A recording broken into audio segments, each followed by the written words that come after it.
ఒకటే అనిపించింది. సుజీత్ నా దగ్గరికి చాలా కాలం క్రితం ఒక కామిక్ బుక్ పట్టుకొచ్చాడు.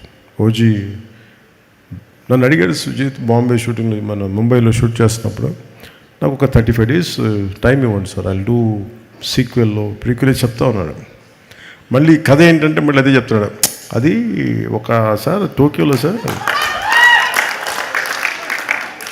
అంటే ఆజాద్ హింద్ ఫౌజ్ అంటే ఏంటి, ఆజాద్ హింద్ ఫౌజ్ అంటే లోపల ఇంత ఉంది, భాష బయటికి రాదు. తను ఏమంటాడంటే తన పొగరు ఏంటంటే నీకు నా భాషకు సంబంధించిన సినిమా తీసి చూపిస్తాను కదా అని.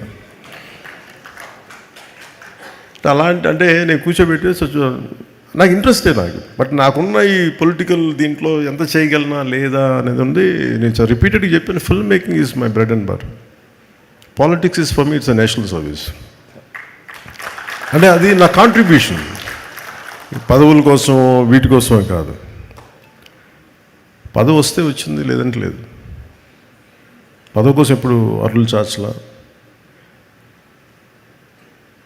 అందుకని నాకు సినిమా నా బ్రెడ్ అండ్ బటర్. నాకు డబ్బులకి నాకు సినిమా కావాలి నాకు, కానీ టైం ఇవ్వలేను, అది ఒక సమస్య ఉంది నాకు.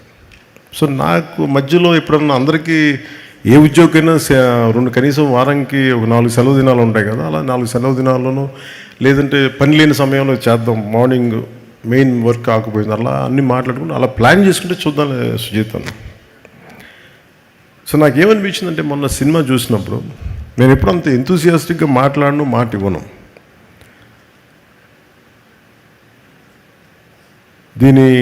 ఈ ఓజీ యూనివర్స్ ఈ పదాలు ఇవన్నీ నేను చిన్నప్పుడు మన ఈ DC కామిక్స్ చదివేటప్పుడు చదివాను.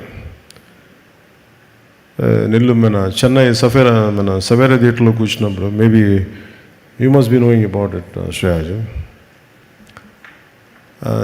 కామిక్స్ కోసం సవేరా థియేటర్కి వెళ్ళి చిన్న బుక్ షాప్ ఒకటి ఉంటుంది, ఆ బుక్ షాప్లో కామిక్స్. సో దాంట్లో ఆ పదవి నన్ను యూనివర్స్ చిన్నప్పుడు ఇప్పుడు. సో అలాంటిది మనకి ఒక క్యారెక్టర్ తాలూకు యూనివర్స్ని క్రియేట్ చేసి, ఒక స్టోరీ దానికి ఒక క్యారెక్టర్స్ తాలూకు యూనివర్స్ని క్రియేట్ చేసి అది నాకు గుర్తొచ్చింది. మనం సుజీత్ కామిక్ బుక్ స్టార్ట్ చేసి దాంతో క్యారెక్టర్స్ని పెట్టి ఓజీ మన పుట్టకముందు ఇలా ఉంటుంది కదా, ఈ తర్వాత సీక్వెల్ ఇలా ఉంటుంది, ఇలాంటి చాలా చెప్తాను. అంటే జస్ట్ ర్యాండమ్గా చెప్పాడు ideas, but I can understand. So నాకు అవన్నీ మెయిన్గా ఆ రోజు నాకు ఇన్స్పిరేషన్ ఏమనిపించింది అంటే, one is the way he has delivered the full. ఎంత డిఫికల్ట్ సినిమా నాకు తెలిసింది. యాజ్ అ టెక్నీషియన్గా నేను చెప్పగలను, not just as an actor. ఎందుకంటే నేను రైట్ ఫ్రమ్ లిరిక్స్ దగ్గర నుంచి అంటే మనం ఏం కనిపిస్తారంటే సుజీత్ దీంట్లో ఇంతమంది ఎక్సెల్ అవుతున్నారు, ఇంతమందికి పేర్లు వచ్చినాయి, ఇంతమందికి వచ్చారంటే ఒక్కడి భావంతో ఉంటుంది అది థాట్. సుజీత్ మైండ్లో పుట్టిన ఈ కథ ఎంతమంది తాలూకు సమర్థతను తీసుకొచ్చింది. ఇప్పుడు తమన్ టీంలో ఎవరు రామ్ జోగయ్య గారు అబ్బాయి బయటికి రావాలి, ఇతనిలో ఎమినెంలో అంటే ఒక ర్యాప్ సింగర్ బయటికి రావాలంటే దాని మూలం ఎక్కడ ఉంటుంది? ఫస్ట్ ఒక వైట్ పేపర్ మీద తీసుకుని పెన్ను పేపర్తో రాసే ఒక రైటర్ చేతిలో ఉంటుంది, దాన్ని విజువలైజ్ చేయగలిగే డైరెక్టర్ చేతిలో ఉంటుంది. సింగిల్ హ్యాండెడ్ కూర్చొని రాసినప్పుడు తమన్ గారికి ఈరోజు ఇంత బలమైన ఇవ్వాలి అంటే బలమైన ఆలోచన లేకపోతే బలమైన మ్యూజిక్ ఇవ్వలేదు. ఇన్స్పైర్ చేశాడు మన సుజీత్ తన రైటింగ్ తోటి.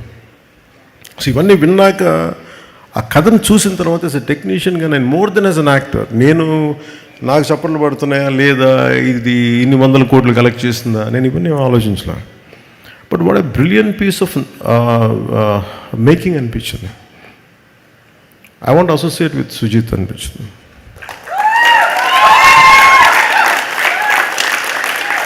ఎందుకంటే పాపం తన్నాడు, సార్ నాకు ఒక 3 days జపాన్కి రండి సార్, 3 days జపాన్కి రండి సార్ అంటే ఎక్కడ తిరగలనే బాబు, ఇప్పుడు కూర్చోబెట్టి చెప్పాను ఇవన్నీ అంటాను, ప్లీజ్ అంటే నేను చేయలేకపోయాను. ఆ గిల్ట్ ఉండిపోయింది నాకు.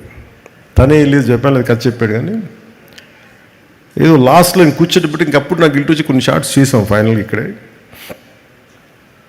అందుకని సుజీత్కి నేను మొన్న థియేటర్లో చూస్తున్నప్పుడు నేను మాట ఇచ్చాను, let us work on a prequel and a sequel.